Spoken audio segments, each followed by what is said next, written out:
Ma première grosse chute, je m'en souviens pas en fait parce que j'ai eu une méga commotion cérébrale.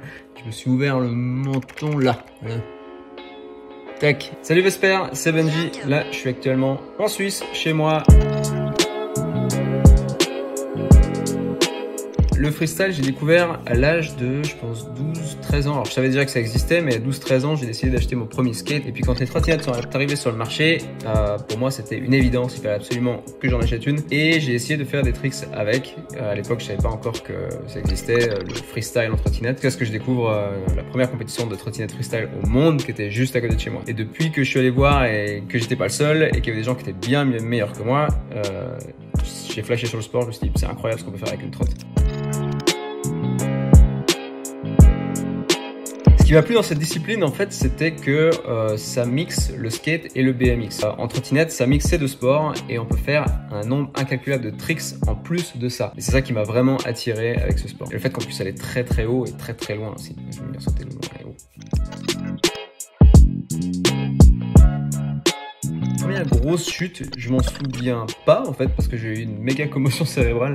Je me suis ouvert le menton là. Voilà. Tac, et ça a tapé comme ça sur le béton et perte de mémoire pendant à peu près une après-midi.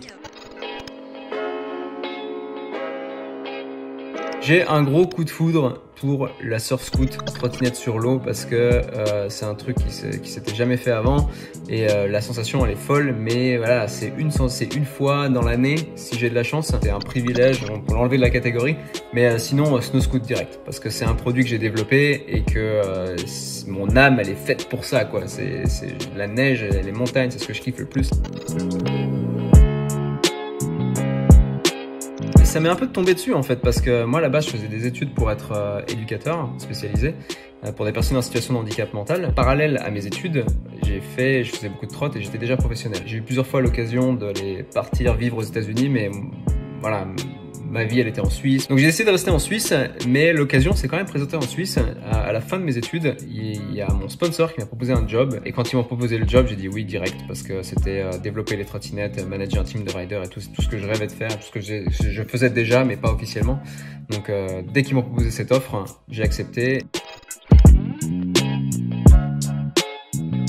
C'est difficile de choisir parce qu'il y en a tellement. But vraiment dans ce que je voulais faire dans la trottinette freestyle, c'était les Nitro World Games de Salt Lake City il y a quelques années en arrière. Et je voulais absolument réussir une fois dans ma vie un double backflip sur la rampe de Nitro Circus.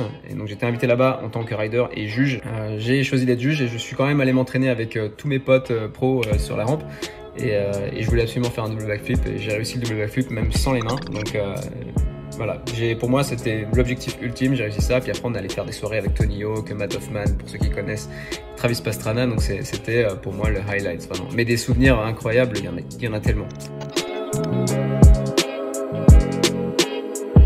Pour tout ce qui est skatepark, je pense qu'il y a la Mecque, vraiment c'est Woodward aux États-Unis. Qui est une sorte de village, un complexe énorme avec que des skateparks. C'est le rêve de tous les riders d'aller là-bas. On a Eindhoven qui est en pleine rénovation actuellement en Hollande. Ouais, je dirais Corby en Angleterre. Parce que j'ai été 2-3 fois là-bas à Corby et Adrenaline Alley pour ceux qui connaissent. Et c'est aussi un paradis, c'est un immense complexe et il y a tout pour s'entraîner là-bas. Woodkid, Run Boy Run. Sans hésitation, c'est la musique qui me motive avec Stupefit Beat.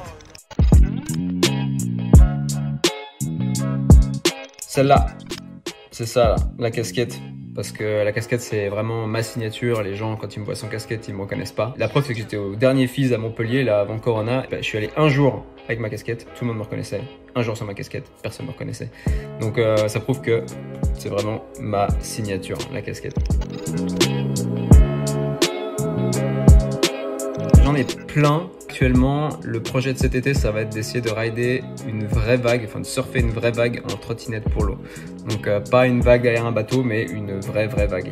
On a actuellement en Suisse un complexe qui s'appelle Alaïa Bay qui vient de se développer. Je vais aller faire, je pense, 2-3 essais là-bas avant d'aller essayer dans la mer. Alors, ça va sembler un peu kitsch, mais les seules limites que vous avez, c'est celle que vous vous imposez. C'est une cote, c'est une citation que vous avez sûrement déjà entendue, mais c'est vrai. Dans tout ce que je fais, dans tout ce que j'ai fait, que ce soit professionnel, que ce soit dans la vie privée, vous êtes toujours capable de faire plus que ce que vous pensez. Merci Vesper, à bientôt.